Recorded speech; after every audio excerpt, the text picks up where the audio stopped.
Hello and welcome. Welcome to the first live presentation, even though that was a great presentation earlier. Today we're going to sit down and talk. Well, the title of the program was Are Orcs the Problem or is it Tolkien? A panel discussion about racism and representation. Well, it's slightly different than the original plan. As you can see here, I'm by myself. Hello. And there's no panel welcome. here. I'm having a little trouble with the audio feedback. That's me. And the panel's not here. I got some help from the Peanut Gallery over on our Discord channel. So they'll be piping in throughout the program.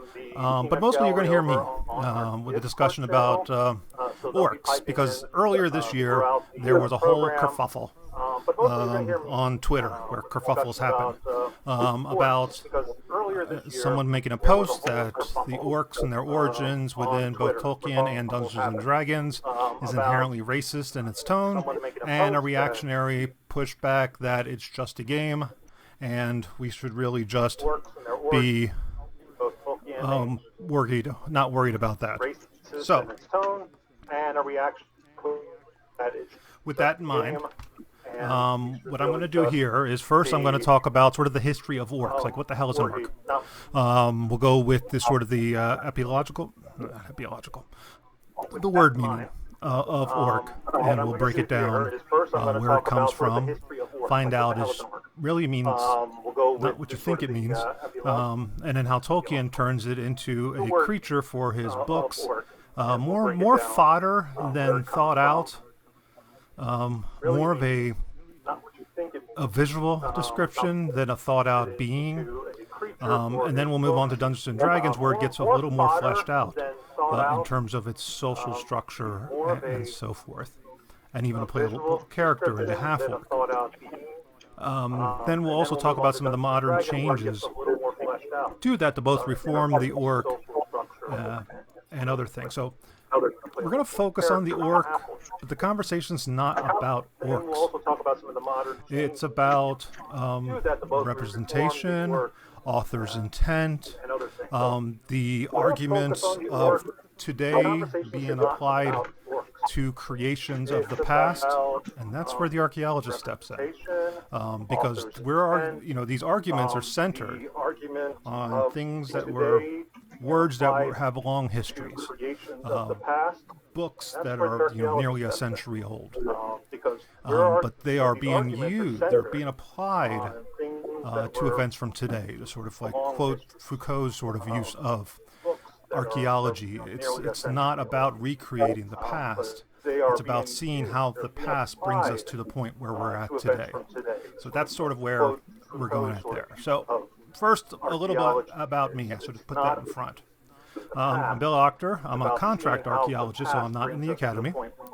For the purposes of this, I've been playing video games for about 40 years.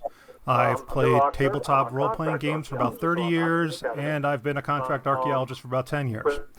So I think that hopefully gives me some credibility. Not much, but we'll go with it. Now, what we're actually looking for, and also, I'm the co-founder of the ArchaeoRPG network, which is a network of archaeologists who are trying to find creative ways of using tabletop role-playing games as a means of public archaeology, of outreach, and so forth. My personal dig is to dig a little deeper in it and to try to find a way of making tabletop role-playing a true ArchaeoGaming thing. And I'll explain all these things as we go. This is more of the setup right now than anything else. So with that, let's go on a little trip about learning Latin. And I'll explain all these things as we go. This is more of the setup right now than anything else. So with that, let's go on a little trip First about technical learning snafu Latin. of the day. There we go. A brief history of orcs. First technical snafu. Look at that sad orc. That is definitely a much more modern interpretation. We'll get to that kind of stuff later. I'm pushing everything to the end, aren't I? That's called the tease. We pros use that to keep an audience enthralled. That is definitely a much more modern interpretation. So let's go before Tolkien. What you have behind the sign, which I didn't realize until I put the sign there, is a picture of Orcus. So let's go before Tolkien. Orcus, in Latin, was the lord of the underworld, sort of the equivalent of Pluto. And so that's sort of where when we first see that grouping of three letters, orc, meaning something from the underground, underworld, and so forth like that. And so that's then we get into sort of Old English. Then we start seeing Orcus being translated into Orc, Prius. I will not attempt to say those Old English words. I'm sure there is an Old English scholar watching this, and I will not embarrass myself in front of them like that. But what it does translate to is goblin, specter, or hell devil. So at this point now we have the orc sort of fitting in to the equivalent of goblin.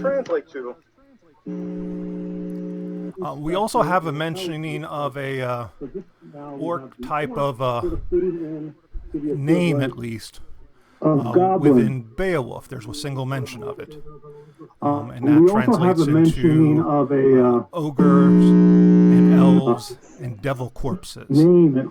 So this is then putting in the idea that the Orcneas is a devil corpse, sort of an undead monster, an undead creature of some kind or another. So this is then putting in the idea that the so we see this in sort of the Old English, where the variations of orc and orcus are translating into some sort of we're now circulating around some vague monster, evil spirit, undead creature thingy. By the time we get to the early modern period, we get orc, which is spelled O-R-K-E. Is that on here? No. By the time, and that's used for more. And so in early nursery rhymes, plays, fairy tales, especially in this early modern era, we start seeing more what we would now call an ogre. The creature, whether hairy or not, but it's typically large, who sneaks into houses, snatches children, and eats them. That sort of creature is what's showing up at that point. And so we sort of have the evolution in one way or shape or form from Orcus, the god of the underworld, to orc, ogre, things that eats creatures. So how do we get to an orc? Well, here we are once again with a nice beautiful statue demonstrating what I was just saying about the orc, ogre. I get all these things mixed up, and trust me, getting these things mixed up is kind of part of the point when it comes to this. With a nice beautiful statue demonstrating what I was just saying about the orc, ogre. I'm just now trying to get into the Twitter chat to see if Twitch chat, I should say, to see if you guys are leaving any questions while I'm floating around here. And I apologize for those on Discord right now. I'm getting a audio feedback, which is making it difficult for me to listen. Twitch chat, see if you guys are leaving any questions while I'm here. And I apologize for those on Discord right now. Getting a feedback, which is making it difficult. Where was I? Yeah, ooh, scary. Which now brings up to J.R.R. Tolkien. Let's see if the audio is fixed.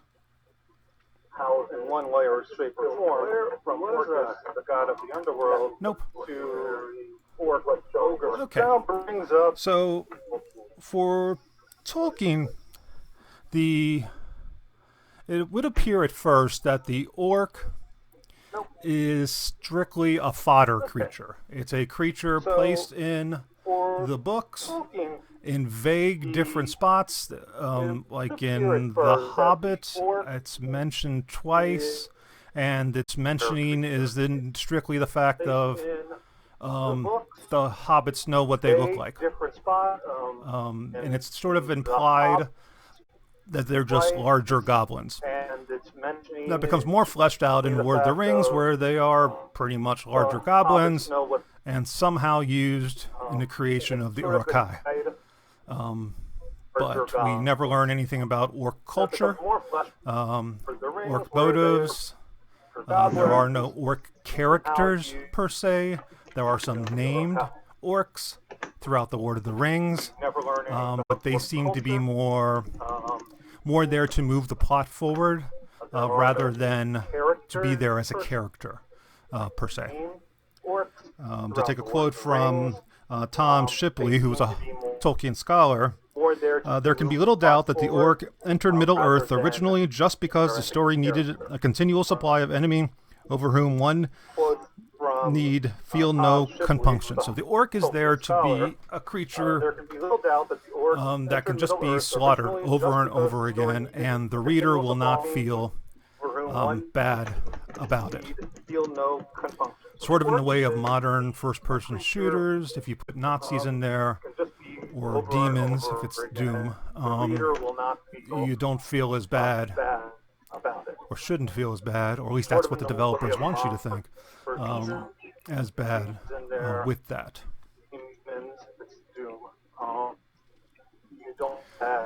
So, but there's already a little bit of controversy with that. Tolkien writes a couple letters where he discusses the orcs in his collected letters.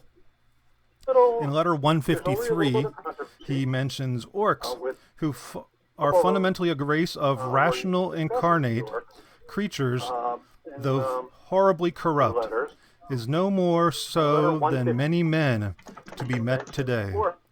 So the implication there, it's sort of the orc is sort of the worst face of humankind at that point. So we got that there. And we have another quote from a different letter, which brings us a little more controversy. This is from letter 210. The orcs are definitely stated to be corruptions of the human form seen in elves and men. They are, or were, squat, broad, flat-nosed, sallow-skinned, and with wide mouths and slanted eyes. In fact, degraded and repulsive versions of the, to Europeans, least lovely Mongol types.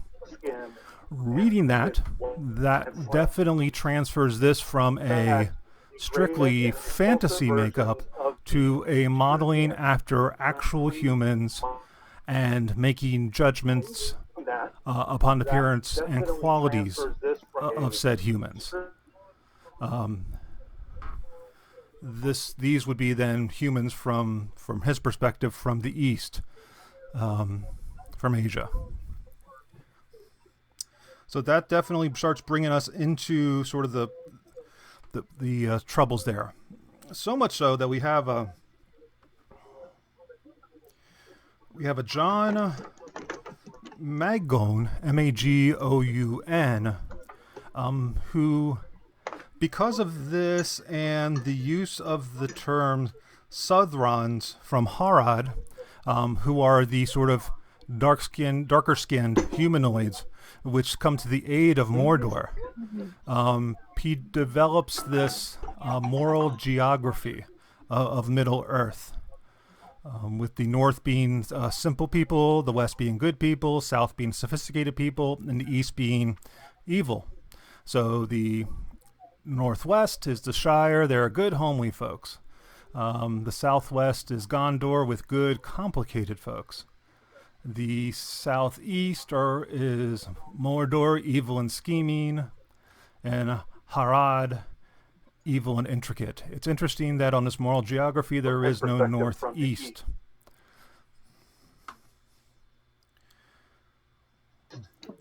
And to quote... So that definitely starts bringing us into sort of